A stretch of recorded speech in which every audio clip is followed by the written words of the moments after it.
तो उस हिसाब से भालू को ऊपर के पत्ते मिले और किसान को आलू मिल गए।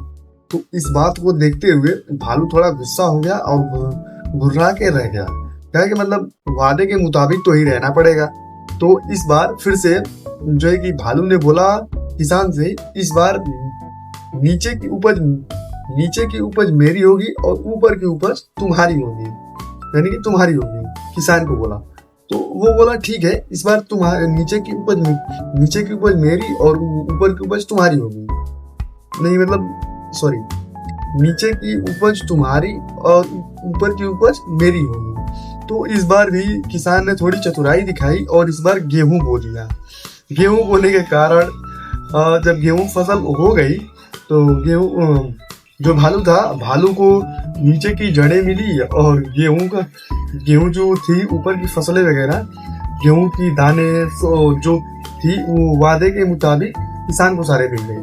तो इसको भी मतलब इस कार्यक्रम को बोले तो इस वर्क को, काम को देखते हुए, इस चतुराई को देखते हुए किसान की चतुराई को देखते हुए वो बहुत गुर्राता रहा और उसे मारने की कोशिश करी, लेकिन फिर भी उसे मार ना सका क्योंकि उन्होंने भालू के कहे हुए मुताबिक ही काम किया गया।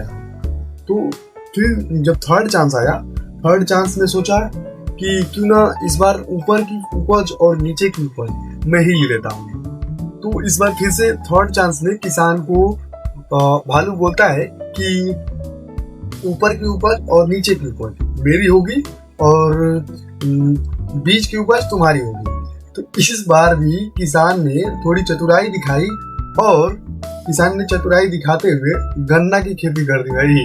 तो गन्ना जब उग गया तो गन्ना उगने के बाद क्या हुआ कि सबसे ऊपर की जो वो थे पत्ते थे, गन्ने के पत्ते वगैरह, वो भालू को दे दिया और नीचे की जड़, मतलब गन्ने के टाइम में वहाँ पे जड़ ही तो होती है और ज्यादा कुछ नहीं होता है, पतले पतले जड़ होते हैं। तो वो पतले पतले जड़ जो थे वो और पत्ते वो भालू के हिस्से में आ गए और बीच की जो गन्ने थे, अच्छे खासे गन्ने, वो किसान के हिस्से में आ गए।